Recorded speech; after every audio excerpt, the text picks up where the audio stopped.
অপেক্ষা করতে করতে জঙ্গলের সেই গাছতলায় ঘুমিয়ে পড়লো।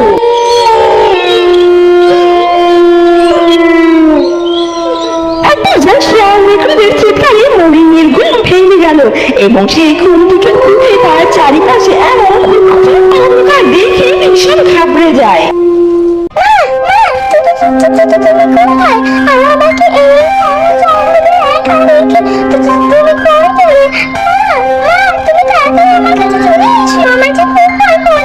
মোহিনী যখন ওই গাছতলায় বসে এমন কথা বলছিল ঠিক তখনই সেখানে এক পেতনি এসে হাজির হয়। পেতনিটাকে দেখে মোহিনী খুবই ভয় পেয়ে যায়।